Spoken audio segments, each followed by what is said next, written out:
Como nasceu os Estados Unidos da América? Como e por quem foi fundada essa nação que hoje se mostra e é louvada como grandiosa, estável e com instituições tão bem solidificadas?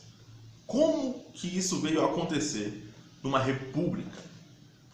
É isso que o Marcel Novaes vai contar em O Grande Experimento, a desconhecida história da Revolução Americana e do nascimento da democracia moderna.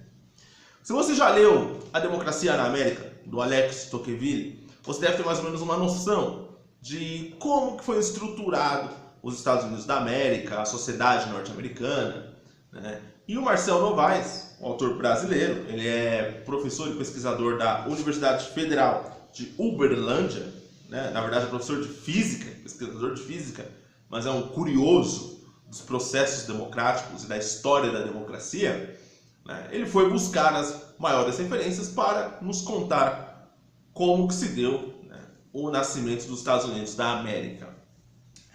Os autores brasileiros não se dedicam muito a este assunto e por isso, né, o livro do Marcel Novaes acaba se destacando, né, por não ter aí uma concorrência, né? Não tem uma concorrência muito vasta aí nesse sentido, o pessoal não se interessa muito. E a explicação talvez você possa deduzir da leitura do livro. É o seguinte: por que eu, brasileiro, acostumado aqui com os vínculos acadêmicos e ideológicos impostos por esta mesma academia regida por um Ministério da Educação que é regido por pessoas que condenam determinada linha de pensamento, por que eu vou ter essa disposição se essa disposição não é criada em mim? Então, por que eu vou pesquisar os pais fundadores de uma nação que, ao longo do tempo, provou-se superior justamente por sustentar um pensamento totalmente contrário àquele que está estabelecido aqui no Brasil e que eu fui ensinado a amar e idolatrar porque um dia há de dar certo? Por quê? Para que eu vou fazer isso? Não tem sentido, né? E você consegue deduzir isso da leitura do livro simplesmente porque os pais fundadores da América, dos Estados Unidos da América, tinham desde sempre uma linha de pensamento voltada à liberdade e à independência. Você percebe, por exemplo, que aqui no Brasil, pergunta em uma faculdade, sei lá, direito, entra na sala e pergunta: o que você quer fazer da vida? 8 em cada 10 alunos querem prestar concurso público. Eu não estou aqui condenando quem presta concurso público, porque às vezes é uma das poucas formas aí que as pessoas têm de conseguir um trabalho estável, uma remuneração mais ou menos, sem precisar de muito, né? Então eu não condeno as pessoas que querem fazer concurso público. Mas é a mentalidade que me incomoda. Sai concurso público, povo, concurso público. Ficam ouriçados, ficam todos ávidos por um trabalho estável e tudo mais, e que não seja sujeito à volatilidade do mercado, e que não seja preciso você se esforçar muito, porque afinal de contas, depois de 3 anos, você está ali concursado, nada te tira, ninguém te pega, né? E aí você pega a história, os pais fundadores, o pensamento, a mentalidade que fundou os Estados Unidos da América, você percebe ali a história de pessoas que queriam produzir algo, fazer algo, né? É que por saber a importância da liberdade, da independência, do custo das coisas, foram buscar a sua independência da coroa britânica.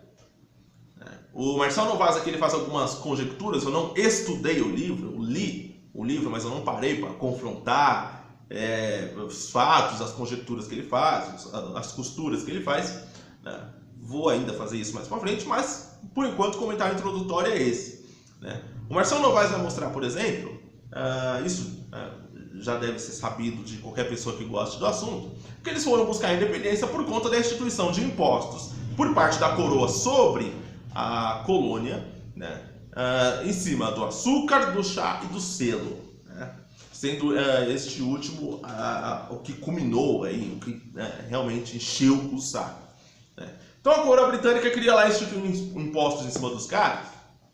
Os caras falaram: caramba, né? Não. E aí o jargão era: sem representação, sem taxação. Ora, se nós não temos alguém que represente os nossos interesses aí no parlamento britânico, que direito vocês acham que tem de instituir impostos sobre nós, espoliar as nossas propriedades, aquilo que a gente produz? Não, não é desse jeito não. E outro fator que você vai perceber ou seja, ali você percebe que eles dão valor à independência, à liberdade, à representação, à democracia, símbolos, representações que realmente justificam um povo, justificam a vontade do povo. E outro fator muito importante, por que eles dão tanta importância ao comércio, à liberdade de comércio, ao livre mercado?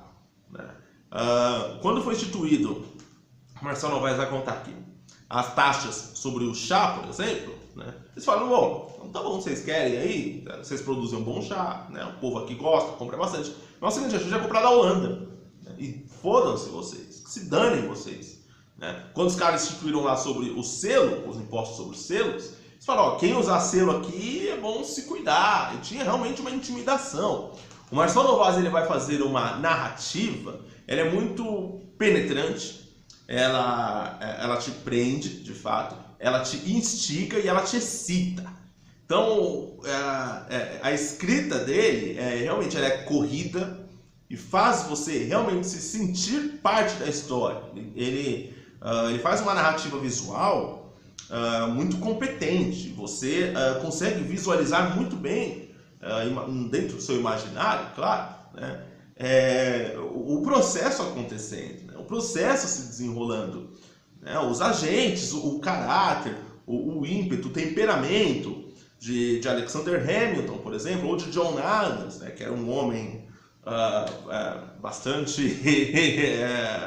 vigoroso, de Benjamin Franklin, a prudência do George Washington, o primeiro presidente dos Estados Unidos. Então, a narrativa do Marcelo Novaes, com, claro, as suas referências bibliográficas, o livro é todo referenciado, o autor, lógico, por tratar-se de um livro de história, teve este cuidado de referenciar todo o livro, e você entende por que os americanos dão tanta importância para coisas que nós, aqui no Brasil, às vezes não enxergamos com tanta prevalência assim.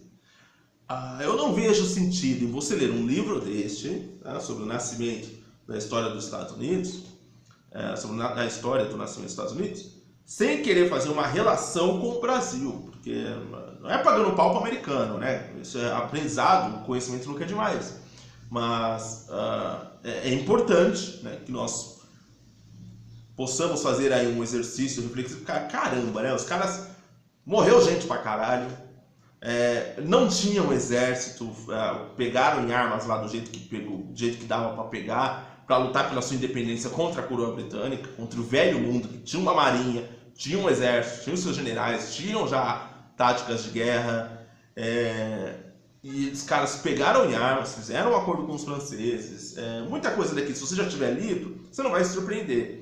Para quem está começando a ler agora, eu acho um bom livro, porque é de fácil leitura, e agrega muito. Então traz ali vários elementos externos à política norte-americana. Fala do que acontecia no parlamento inglês, fala de como os franceses tratavam a questão. A França sempre foi ali uma inimiga militar ali da Inglaterra, então é um livro bom para quem está iniciando e tudo, e para quem já leu algo a respeito, por tratar-se de um livro de autoria de um brasileiro, editado por uma editora brasileira que é a Record, que vem fazendo um trabalho fenomenal, eu acho interessante, e aí você entende, por exemplo, fazendo aqui uma relação com a história do Brasil, por que os caras dão tanta importância ao 4 de julho? Enquanto a gente aqui, o dia da independência do Brasil, um cara montado num burro gritando no Ipiranga. É a história que contam, que tá aí, Para eles não, para eles teve sangue, para eles foram necessários alguns arranjos de ordem econômica, e aqui é um livro, não chega a 220 páginas o livro, isso, é 220 alguma coisa, 224 páginas, é fracionado aqui em 7 capítulos, né? O primeiro capítulo é Verdades Autoevidentes, o segundo capítulo é União, interrogação, o terceiro capítulo é Açúcar, Selos e Chá, o quarto capítulo é Congressos, o quinto, Guerra, o sexto, Nós, o Povo, e o sétimo, Primeiros Presidentes. Depois ele, né, fecha aqui na conclusão aí de 4 páginas. Né? Então é um livro rápido também de se ler, né? E aí você pensa, caramba, os caras ralaram pra caralho pra fazer uma Constituição, os caras ralaram pra caralho pra querer a independência deles, os caras ralaram pra caralho pra instituir um sistema que funcionasse de freios e contrapesos eficiente. Então, por exemplo, se um presidente quiser lá instituir a porra de uma emenda à Constituição, os estados têm que concordar, os estados têm que anuir, não adianta o presidente, não é uma republiqueta, não é uma república de bananas. Isso já vem desde o início. Então, o presidente que quiser instituir lá uma emenda à Constituição por decreto, ele tem que ter o apoio dos estados. Todos os estados. Para quê? Porque aquilo vai ter uma legitimidade perante a nação e vai realmente representar os anseios de um povo. Aqui no Brasil você já não tem isso. E você pensa, você faz essa relação de como a política funciona lá, como funciona aqui, e através da leitura desse livro você vai entender o espírito da legislação norte-americana, o espírito da população norte-americana. O espírito que os pais fundadores incluíram ali no rol das leis primárias, que fundaram o seu Estado-nação. Quanto aqui você pega o livro do Marco Antônio Villa, por exemplo, História das Constituições Brasileiras, você pega constituições totalmente alheias aos anseios do povo, que sempre foram constituições para preservar um poder, né, seja dos senhores de terra e tudo mais, e que nunca teve nenhuma preocupação realmente republicana, e que depois que foi proclamada a República, inclusive, continuou uma feitura de constituições alheias, com muitos resquícios de aristocracia, e permanece até hoje. Hoje você tem a figura, por exemplo, do presidente que não pode ser perseguido aí por atos anteriores aí ao exercício do seu cargo. Aí fica aquela coisa, o presidente que exerceu 8 anos, né, ele pode ser penalizado por coisas que aconteceram antes da nova eleição, né? O que é isso? Isso é resquício do poder moderador lá, que o imperador ele era declarado como irresponsável, ou seja, isso lá no artigo 100, ou era 99, salvo engano, de uma das primeiras constituições, que eu não me recordo agora de qual, se era 1824, não me recordo bem. Mas tinha isso, então o cara podia cometer o crime que ele quisesse, mas como ele era imperador, então foda-se. O que é esse negócio hoje da responsabilidade do presidente apenas no exercício do mandato? É um resquício dessa figura do imperador. E você tem isso na Constituição hoje, século XXI. Então, o espírito da formação de um Estado, né, ele vai repercutir toda a história do Estado. Hoje, os congressistas tomaram lá um tapa na cara porque meia dúzia de pessoas, 60 pessoas praticamente, foram lá pedir intervenção militar. Qual foi a primeira coisa que a mídia, os jornalistas de pau mole falaram? Olha, tinha gente armada, olha, é a ditadura, são os fascistas, é a extrema-direita e tudo mais. Congressistas chamando aquelas pessoas, os intervencionistas, de meliantes. Ou seja, olha o afastamento, olha um congresso que não representa as aspirações de um povo. Se ficaram 5 ou 10 ali no plenário acompanhando, né, com o capitão Augusto que filmou pelo menos a parte da manifestação, foi muito, né? Alguns justificam, falam que estavam em comissões e tudo mais, mas depois houve ali algumas declarações realmente lamentáveis, como a do Ronaldo Caiado, por exemplo, que é senador, mas que falou que eles estavam atentando contra a democracia e o caralho a quatro, que não apoiava a intervenção militar, e aí é aquela coisa de pau mole, né? E aí quando você olha para a sociedade americana, e para quem fundou a sociedade americana, homens de verdade, comprometidos com a república, res pública, coisa do povo, não coisa minha, aí você percebe por que não tem autores tratando desse tema, por que não tem autores falando como surgiu, qual foi o espírito que norteou a criação dos Estados Unidos da América. Por quê? Porque é algo totalmente contrário ao que tem aqui, nessa merda. Eu acho que eu acabei contaminando o comentário introdutório.